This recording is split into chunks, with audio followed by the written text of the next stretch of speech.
Hello viewers, स्वागत है सभी का टाइम ड्राइव शो के एक और नए एपिसोड में, जो है आपका वन स्टॉप डेस्टिनेशन जब बात होती है नई गाड़ियों, सवारियों और उनसे जुड़ी जानकारियों की। तो क्या खास है आज के इस टाइम ड्राइव शो में, आइए जानते हैं।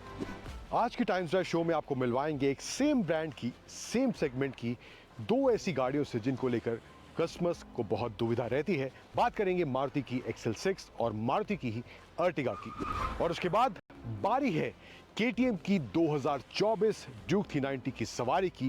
कितनी बदली है, किस तरह का परफॉर्मेंस है, सभी कुछ आज के टाइम्स ड्राइव शो में।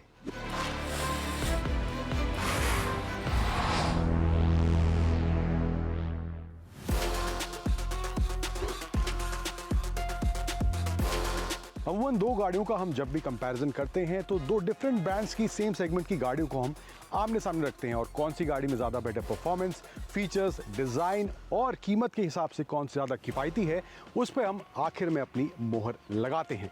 लेकिन ये जो वीडियो है, ये जो कंपैरिजन है, थोड़ा डिफरेंट, थोड़ा अलग होने वाला है बाकी सभी कंपैरिजन से, क्योंकि इस वीडियो में हमारे साथ एक ही ब्रांड की दो गाड़ियाँ हैं, जिसमें से पहली गाड़ी है मारुति की ये XL6 जो मारुति नेक्सा के थ्रू बेचती है, और दूसरी गाड़ी है मारुति की ही अर्टिगा जो मारुति अरीना के थ्रू बेचती है। अब इन दोनों गाड़ियों को आमने सामने रखने का मतलब ये है, ये जो गाड़ी है XL6 ये थोड़ा प्रीमियम एंड पर मारुति इसको बेचती है, और ये जो अर्टिगा है इसको थोड़ा नॉन प्रीमियम एंड पर मारुति बेचती है। लेकिन कौन सी अंत में ज़्यादा प्रैक्टिकल गाड़ी आपके लिए बन सकती है? अर्टिगा की बात करें तो यहाँ पे आपको फ्रंट पे कुछ इस तरह ग्रिल है, यहाँ पे क्रोम के एलिमेंट्स आपको थ्रू आउट ग्रिल में देखने को मिल जाएंगे।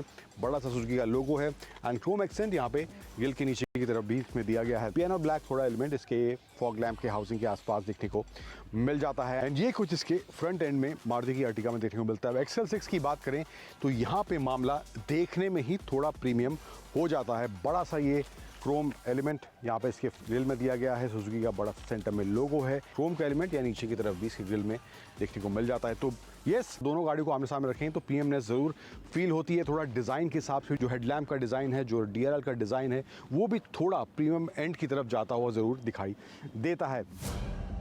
अब अलॉय व्हील्स की बात करूं तो यहाँ पर भी डिज़ाइन बिल्कुल अलग है। यहाँ पे कुछ इस तरह से ड्यूअल टोन मशीन कट ही दोनों में अलॉय व्हील्स दिए गए हैं, लेकिन डिज़ाइन का फ़र्क दोनों में आपको देखने को मिल जाएगा। लेकिन इसमें जो व्हील साइज़ दिया गया है वो है 15 इंच का, एंड इसमें जो है आपको 16 इंच के व्हील्स दिए गए हैं। ORVMs की बात करूँ तो यहाँ पर जो है इसमें आपको 360 डिग्री कैमरा मिलता है, फ्रंट में कैमरा इसमें दिया गया है।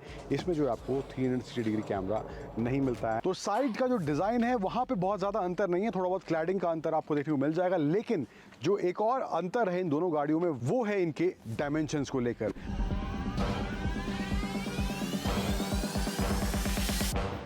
अब रियर एंड की बात करें तो डिज़ाइन हालांकि दोनों का जो है वो ऑलमोस्ट सेम है, कोई अंतर वहाँ देखने को नहीं मिलता है।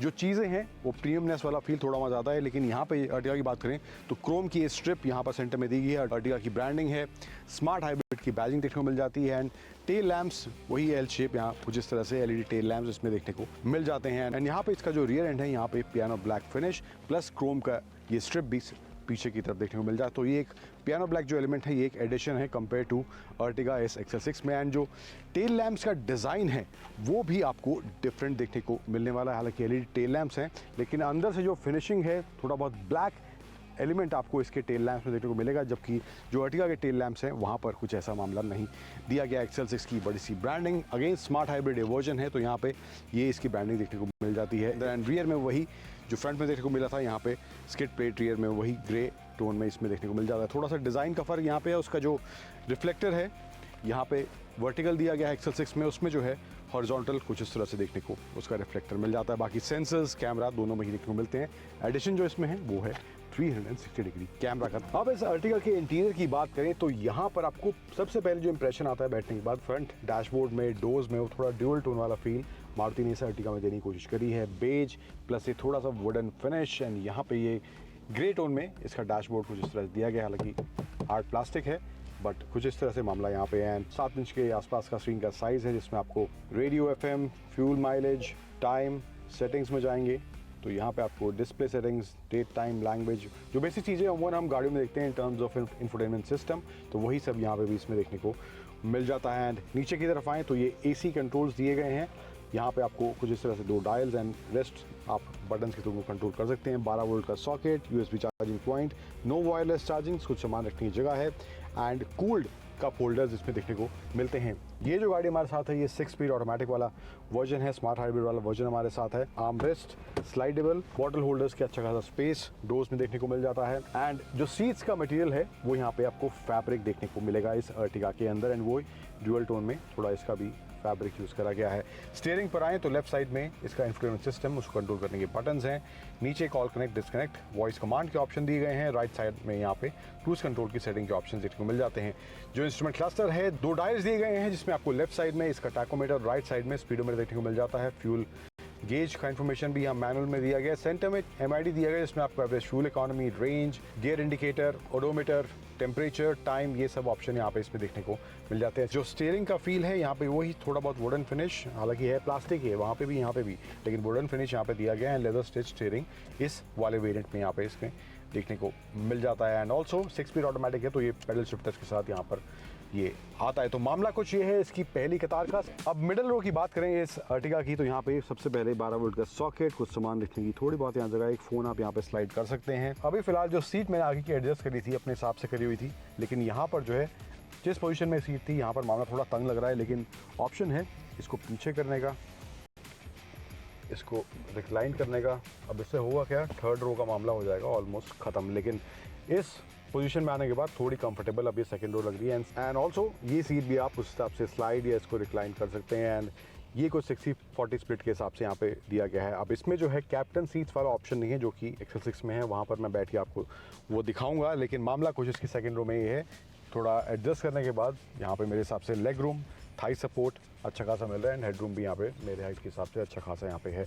तो एडजस्ट करने के बाद भी मुझे लग रहा है थोड़ा मामला ज़्यादा तंग हुआ है, लेकिन एकदम एग्जैक्ट मैं कहूँ कि अगर कोई बैठा है एडल्ट तो मुझे लगता है बहुत देर तक कंफर्टेबली नहीं बैठ पाएगा, बट फिर भी वो एग्जैक्ट स्पेस, आपके नीज़ यहाँ टच होंगे सीट वगैरह पे, थाई सपोर्ट आपका ख़त्म हो जाएगा। हेडरूम यहाँ पे हालांकि अच्छा देखने को मिल रहा है, 2 कप होल्डर्स यहाँ पे दिए गए हैं एंड 12 वोल्ट का सॉकेट ये पीछे की तरफ भी इसमें थर्ड रो के पैसेंजर्स के लिए इसमें देखने को मिल रहा है। तो डिसेंट स्पेस है, बहुत ज़्यादा कंफर्टेबल नहीं कहूँगा लंबी जर्नी के लिए, बट येस ऑफकोर्स बच्चे बैठे हैं तो उनके लिए कोई दिक्कत है थर्ड रो में नहीं होने वाली है। एंड एडजस्टेबल हेडरेस्ट भी यहाँ पे पीछे के पैसेंजर्स के लिए इसमें मिल जाते हैं। अब इस XL6 के अंदर बैठने के बाद यहाँ पर मामला हो जाता है ड्यूअल टोन के बजाय ब्लैक्ड आउट पूरा फील इसमें दिया गया है, शायद थोड़ा स्पोर्टी एलिमेंट बरकरार रखने के लिए। एंड उस प्रीमियमनेस को बरकरार रखने के लिए सबसे पहला एलिमेंट यहाँ पे इसमें लेदर सीट्स इस XL6 में मारुति ऑफर करती है एंड ऑल ब्लैक इंटीरियर है। एडिशनल एक और चीज़ जो इस XL6 में है वो है वेंटिलेटेड सीट्स का ऑप्शन इसमें आता है इसके फ्रंट सीट्स के लिए। इसके अलावा USB चार्जिंग पॉइंट,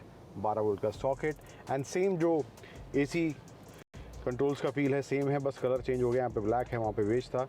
एंड यहाँ पे जो है इसमें 360 कैमरा बैठते ही आपको अपना यहाँ पे नज़ारा दिखाएगा, जिस तरह से ये डिस्प्ले एंटर करने के बाद यहाँ देखने को मिल रहा है। एंड इसके अलावा जो लेआउट है या कहीं कलर स्कीम जो है इस इंफोटेनमेंट सिस्टम में वो भी ब्लैकड आउट हो गई है, वहाँ पे थोड़ा ब्लू टोन का इस्तेमाल करा हुआ था, लेकिन यहाँ पे कुछ इस तरह से है। अदरवाइज इन्फॉर्मेशन वाइज या साइज़ वाइज कोई चेंज नहीं है, स्क्रीन वैसा ही इसमें भी देखने को मिलता है। 6 स्पीड ऑटोमेटिक इसका भी हमारे साथ है, स्मार्ट हाइब्रिड वाला, adjustable arm rest, leather stitch के साथ आता है ये भी। एंड स्टीयरिंग पर आए तो यहाँ पे भी लेदर स्टिच है एंड यहाँ पे इसमें जो है वुडन फिनिश हालांकि इसके डैशबोर्ड में यहाँ पे दी गई है, लेकिन ये सिल्वर एक्सेंट जो देख रहे हैं ये इसमें additional in terms of dashboard या कैबिन फील में यहाँ देखने को मिल जाता है। एंड सेम वही सिल्वर फिनिश इसके स्टीयरिंग में भी इधर इसमें दी गई है। फीचर्स की बात करूँ तो सेम वही इंफोटेनमेंट कंट्रोल के बटन्स लेफ्ट साइड में, राइट साइड में cruise control, call connect, disconnect और वॉइस कमांड के बटन यहाँ नीचे की तरफ दिए गए हैं। इंस्ट्रूमेंट क्लस्टर जो है वो इसमें बिल्कुल डिट्टो सेम है, कोई फर्क नहीं है दोनों गाड़ियों में। वही इन्फॉर्मेशन जो अर्टिगा में देखने को मिल रही थी, सेम इन्फॉर्मेशन एंड सेम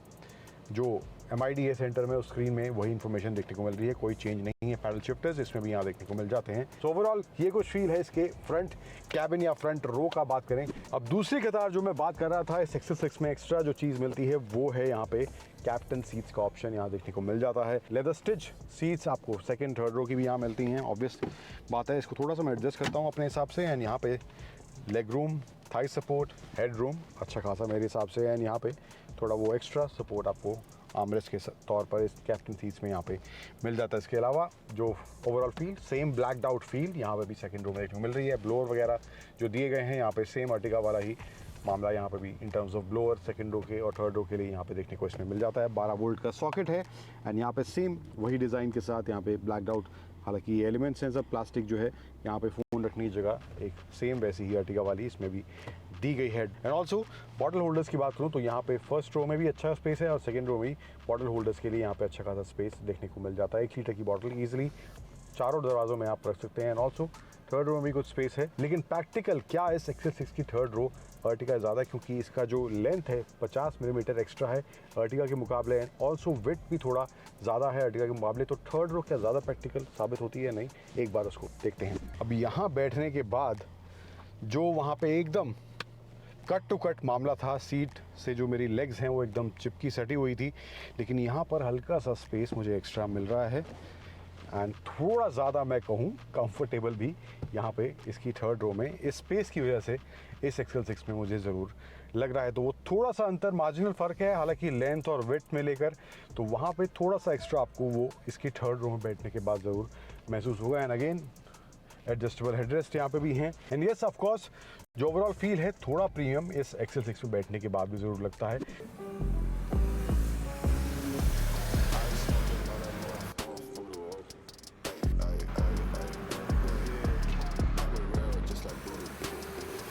आगे बढ़ते हैं और बात करते हैं अर्टिगा और XL6 के परफॉर्मेंस के आंकड़ों के बारे में, किस तरह का परफॉर्मेंस, ड्राइव हैंडलिंग देखने को मिलता है इन दोनों गाड़ियों में। तो इंजन की बात करूं तो इंजन दोनों गाड़ियों में सेम है, कोई डिफरेंस नहीं है। K15C smart hybrid engine Ertiga और XL6 दोनों में दिया गया है। पावर फिगर्स भी सेम है, कोई अंतर वहां पर देखने को नहीं मिलता है।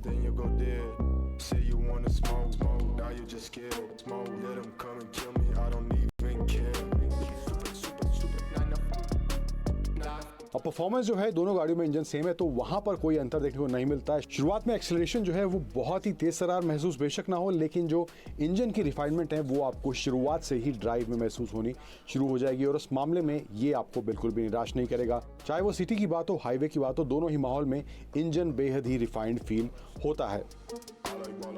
अब कंफर्ट सस्पेंशन सेटअप कॉम्बिनेशन किस तरह का है बात करूं उसकी, तो अर्टिगा की बात करूं तो वहां पर सस्पेंशन सेटअप जो है परफेक्टली काम करता है। अचानक स्पीड ब्रेकर या पॉटहोल्स आते हैं तो वहां पर एब्जॉर्प्शन अच्छा देखने को मिलता है। सीट का होल्ड थोड़ा बेटर हो सकता था या सीट कंफर्ट भी थोड़ा और बेटर हो सकता था, लेकिन दूसरी तरफ XL6 में बेटर होल्ड देखने को मिलता है सीट्स में और कंफर्टेबल भी थोड़ी ज्यादा ये अर्टिगा के मुकाबले फील होती हैं XL6 की सीट्स। ब्रेकिंग की बात करूं तो प्रिसाइज है, सटीक है, तेज रफ्तार, धीमी रफ्तार, सिटी हाईवे दोनों माहौल में ब्रेकिंग को लेकर दोनों ही गाड़ियों में मुझे दोनों ही माहौल सिटी और हाईवे में कोई इशू महसूस नहीं हुआ। Overall as a package, as a conclusion अगर बात करें आपको कौन सी गाड़ी की तरफ जाना चाहिए, आपके लिए कौन सी गाड़ी परफेक्ट हो सकती है इन दोनों में से, अगर आप चूज करना चाहते हैं, इन दोनों के बीच में आपको कुछ कंफ्यूजन है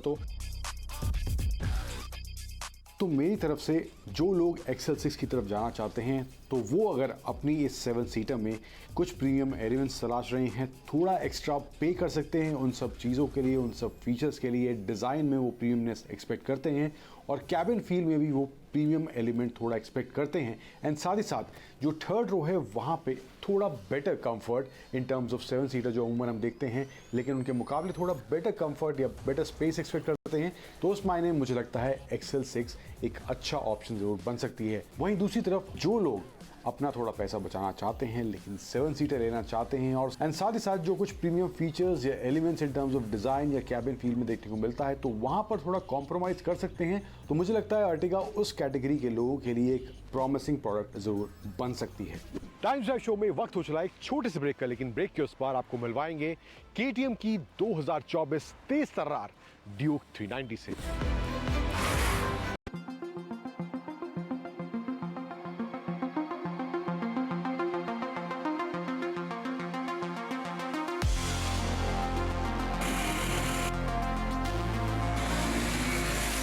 Now we already did the test ride of 2024 Duke 390 few months back, लेकिन आज के इस वीडियो में मैं आपसे बात करने वाला हूं कुछ ऐसे मुद्दों को लेकर जहां पर ये 2024 Duke 390 एकदम प्रैक्टिकल पैकेज साबित होती है और कुछ ऐसे मुद्दे जो अभी भी इस 2024 Duke 390 में जहां मुझे लगता है उनमें सुधार की जरूरत है।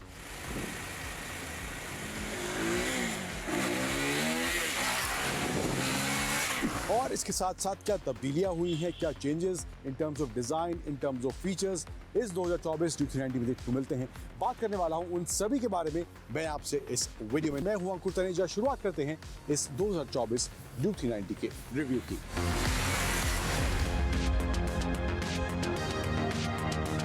तो शुरुआत पहले कर लेते हैं इसमें हुए बदलावों के साथ। तो सबसे पहला बदलाव जो हुआ है वो ये इसके इंजन को लेके हुआ है। नया LC4C 399cc इंजन इसमें दिया गया है। पावर में हालांकि बहुत ज़्यादा बढ़ोतरी नहीं हुई है, अराउंड 1 bhp के आसपास पावर बढ़ा है और अराउंड 2 Nm के आसपास इसका टॉर्क बढ़ा है। ये change in terms of engine इसमें हुआ है। इसके अलावा जो है इसका फ्रेम जो है और सब फ्रेम है वो कम्प्लीटली बदल गया है। पहले के मुकाबले एकदम नया फ्रेम अब इस 2024 ड्यूक 390 में देखने को मिलता है। इसके अलावा जो है बाइक का वेट भी जो है तकरीबन 4 kg पहले से कम हुआ है। That is specially because of the alloy wheels design. इसके जो अलॉय व्हील्स हैं उनमें जो स्पोक्स हैं पहले के मुकाबले कम देखने को मिलते हैं, तो वहाँ पर भी उसकी वजह से ये change in terms of weight reduction इस 2024 ड्यूक 390 में देखने को मिलता है।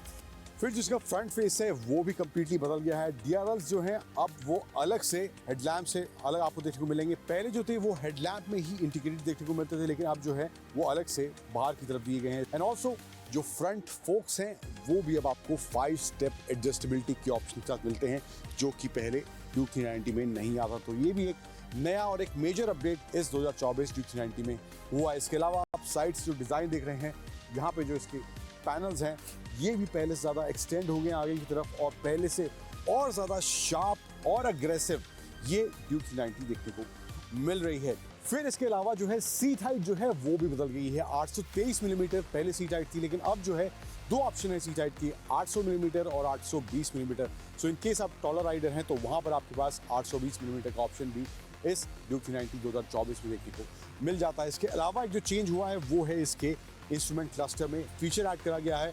वो है नया सुपर मोटर मोड का फीचर इसमें अब दिया गया है, जिसमें आप लॉन्च कंट्रोल भी एक्टिवेट कर सकते हैं। इसके अलावा जो है स्क्रीन का साइज, स्क्रीन का ओवरऑल जो डिस्प्ले है वो पहले जैसा ही है, कोई बदलाव वहाँ पर नहीं हुआ है। स्विच गियर्स भी आपको बदले हुए देखने को मिलेंगे। राइट साइड लेफ्ट साइड में कंट्रोल्स इसके इंस्ट्रूमेंट क्लस्टर के दिए गए हैं। जो भी एक्सेस आपको इसके इंस्ट्रूमेंट क्लस्टर में चाहिए वो यहाँ से आप इन बटन्स के थ्रू कर सकते हैं। टेल लाइट का डिज़ाइन भी डिफरेंट है। LED सेटअप पीछे की तरफ भी दिया गया है।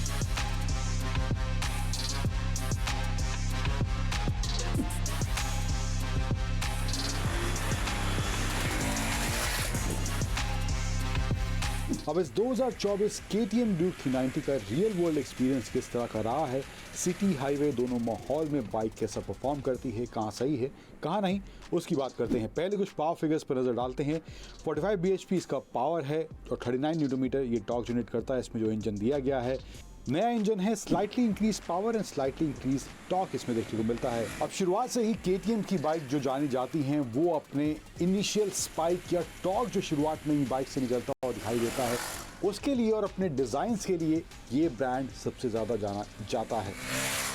एंड वैसा ही कुछ इम्प्रूव्ड परफॉर्मेंस इस KTM की 2024 ड्यूक 390 में भी देखने को मिलता है। शुरुआत से ही एक्सेलरेशन आपको क्विक, फास्ट, रिस्पॉन्सिव और वो फन एलिमेंट शुरुआत से ही बाइक में फील होना शुरू हो जाएगा। तो वहाँ पर भी पहले से थोड़ी और ज़्यादा इम्प्रूवमेंट इस 2024 KTM की ड्यूक 390 में देखने को मिलती है। तो परफॉर्मेंस वाला फैक्टर इनिशियल फेज में आपको वो फन वाला एलिमेंट ज़रूर देने वाला है। उसके बाद भी बाइक तेज तर्रार फील होती है, पावर डिलीवरी काफ़ी अच्छी है एंड थ्रू आउट वो आपको परफॉर्मेंस वाला फैक्टर इस 2024 ड्यूक 390 में फील होने वाला है। But overall as a performance की बात करें तो मामला सॉर्टेड फील होता है, फन है, एक्साइटिंग है एंड क्विक शुरुआत से लेकर अंत तक ये बाइक महसूस होती है। बात करें सस्पेंशन सेटअप और ब्रेकिंग की तो सस्पेंशन सेटअप जो है फ्रंट में आपको USD फोक्स के साथ साथ एडजस्टेबिलिटी का ऑप्शन भी इसमें दिया गया है। तो वहाँ पर भी आप अपने हिसाब से स्टिफनेस से सॉफ्टनेस जिस हिसाब से आपको ट्रैक रोड के हिसाब से चाहिए तो वहाँ पर भी वो एडजस्टेबिलिटी का ऑप्शन है एंड वहाँ पर भी ये बाइक परफेक्टली काम करती हुई दिखाई देती है एंड वो भी मामला अब इसका सॉर्टेड पहले से ज़्यादा फील होता है in terms of suspension setup. And rear की बात करूँ तो सीट का कंफर्ट हालांकि थोड़ा सा कॉम्प्रोमाइज़ मुझे लगा, but in terms of overall suspension setup काफ़ी मामला सॉर्टेड यहाँ फील हो रहा है। ब्रेकिंग की बात करूँ डुअल चैनल ABS के साथ साथ आपको ऑन ऑफ करने का ऑप्शन भी दिया गया है, तो वहाँ पर भी in terms of braking high speed low speed दोनों ही मामलों में ब्रेकिंग इसकी प्रिसाइज है, सटीक फील होती है, बाइट भी काफ़ी अच्छी है ब्रेक्स की, तो वो ब्रेक वाला एलिमेंट भी कहीं से कॉम्प्रोमाइज्ड फील नहीं होता है। अब सिटी के हिसाब से स्टॉप एंड गो ट्रैफिक जो है वहाँ पर भी बाइक अच्छे से परफॉर्म करती है, हैंडलिंग जो है मैन्यूवरिंग जो है वो भी काफ़ी बाइक की सॉर्टेड फील होती है, ज़्यादा मशक्क़त बाइक को मैन्यूवर करने में नहीं करनी पड़ती स्लो स्पीड पे भी, तो वो भी एक एरिया मुझे लगता है बाइक में काफ़ी अच्छे से हैंडल करा गया है।